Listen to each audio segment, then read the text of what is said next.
So, been a while since I uploaded. Approximately 3 weeks, almost four. And I think this is gonna be a proper video now. So, as I promised a few topics from the past, and this one, I'm sure people will love it. And that's global issues. So this is a series. Not sure how many videos, but I'm pretty sure I'm gonna have quite the amount of talking I can do on this series. And it's honestly an important thing, so I mean, just whoever sees this, I hope you actually care about humanity. I know it's hopeless. It's terrible. It's filled with war. It's filled with poverty. It's filled with, as people call, evil and unfortunates that happen. But this is also a society that we're gonna grow up in. We're gonna have to take over after the older generations, and we're gonna have to give it to the next generation. The older generations have ruined it enough, whether it's the boomers, it's the millennials, and now me as a Gen Z, as a Zoomer, I have to, well, just try to find my way in this miserable world, I guess. So, if anyone here watching this video has seen the 17 global issues outlined, I've looked at that for quite a while now. It was for school projects and more, but there's one thing I realized about it. So most of those issues, they can be easily covered by a few things. So one is the division of race, nationality, and gender. So that's something that we have to strongly consider. It's the ideas, as I like to call it, labels. So those labels are what kind of threaten human race as a whole, I'd say. There's no race besides the human race. There's no black, there's no white.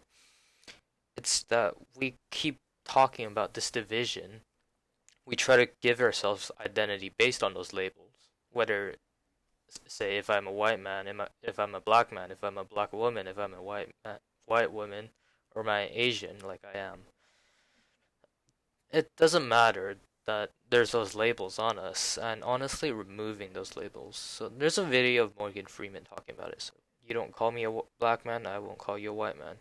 That's a pretty good solution to racism.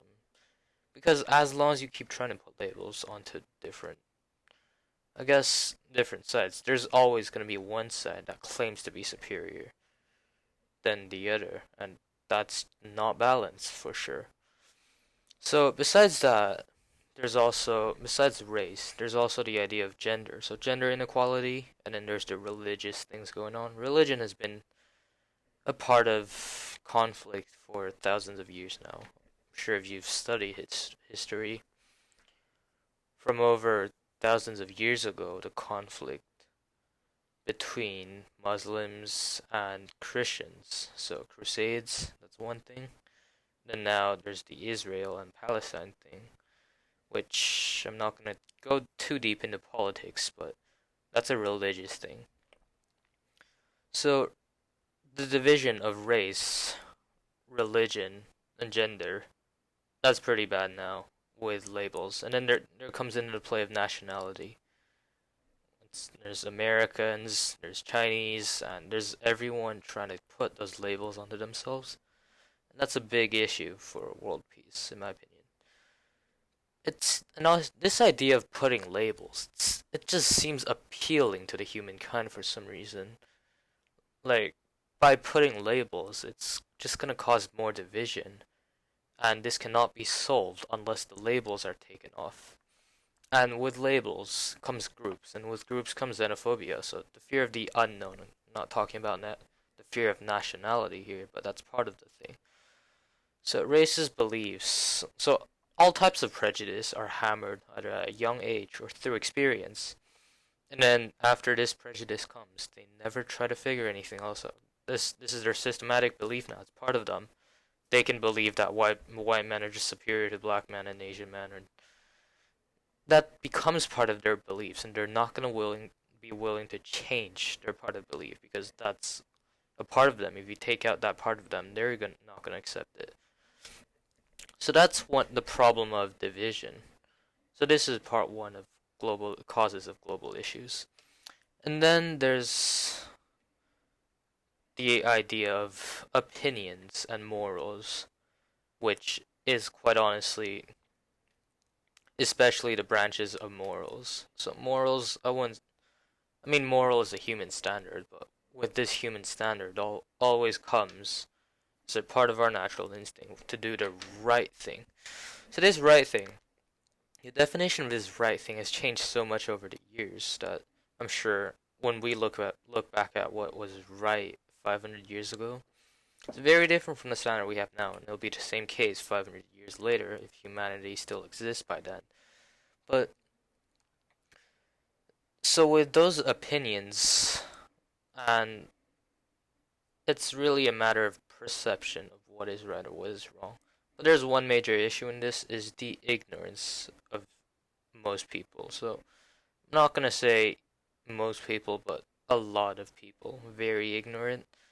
They're ignorant to issues within the society. They're ignorant to what world they live in. They're just either lost in themselves or they're just unwilling to understand.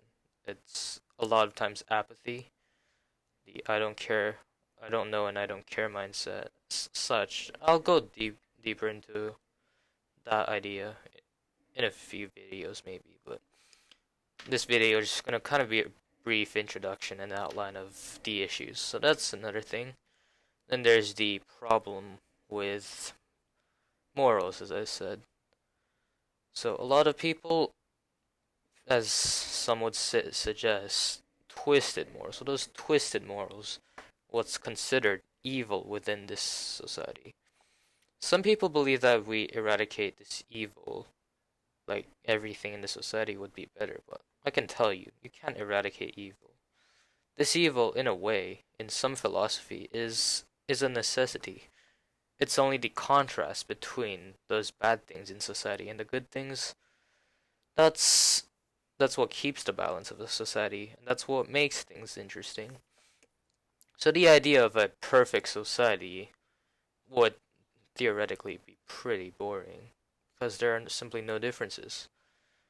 And there's one allegory I really liked was that our society has colors. So those colors, red, green, blue, orange, there's not black and white here.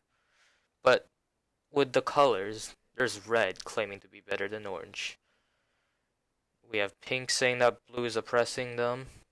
We have the green dying. This is an allegory, as you can see, that talks about quite a few things. A few issues, mainly red and orange. So that's number one. What is red and orange? I use red because red represents a heart. So it's the core of humans. We are all the same. Red claims to be better than orange. Orange is still somewhat red. Red and orange can be considered the same things. And what's the point of saying that one is better than another? We are all the same inside. We are not too different. If you're gonna cause more division, that's only gonna make everything seem dull. So red is not better than orange, and orange is not better than red. They're the same thing. There's a pink oppressed by blue. That's regarding the issues of gender inequality or whatever way it is, whether it's the men's right movement or feminism or etc. Then there's the green dying, which is global issues of nature. So it's global warming, there's deforestation, and so on. And yeah, so in conclusion, as a whole, most problems in the current society in the world are few main issues of division and morals, right? As we've said. So war is caused by this division, and oftentimes division, like nationality, that's what causes things like poverty. That's what causes religious wars. As that's sometimes a part of nationality, though people are slowly moving on from religion. And the lack of morals are demonstrated in the lack of kindness and selfishness. So some people say that this is part of human nature, which in some cases I would agree, but I feel like most of the times those selfish things are still somewhat of a as how people were brought up. So in some cases, maybe growing up, their parents were selfish and they learned that became part of them. There's two beliefs to this, as always, two sides. Whether kids grew up eh, with that in their nature, or simply they were affected by their environment in such a way. We'll talk about that in the future in the philosophy series as well. So, like a lot of this selfishness benefit that causes poverty, further division between the rich and poor. That's the special case in the United States right now. So there's hopelessness within the society, all of this issues, conflicts, and it seems rather times just completely hopeless. Like there's no way to fix it. A lot of times I would agree. Like perhaps human race has dived too deep to be saved, and we're just waiting to drown now. Maybe global issues will overload us. But I think if a society can finally come together and learn to help each other, maybe this problem would be solved. And that's what I'm trying to hopefully find with this series is that how can we fix this society while it looks completely hopeless? And there's honestly a lot more researching for me to do, a lot more thinking. I know this is a very large project that I do not think I can accomplish, but whether it's raising awareness to people or is it that I can outline something and maybe put it into suggestions, executions to the people in power, I think that make things a lot better. Maybe this society, and I know there's a lot of people out there like me who wishes to see this society flourish and not let humanity die out. So I guess we'll see. I'll try to upload as soon as I can, or because I've been really busy with school and sometimes I've just been losing motivation, and I hope to fix that. So that's it for today. Well, this is the longest I've ever spent talking to a camera. So, yep. Thank you all for watching, and I hope to see you next time. Bye.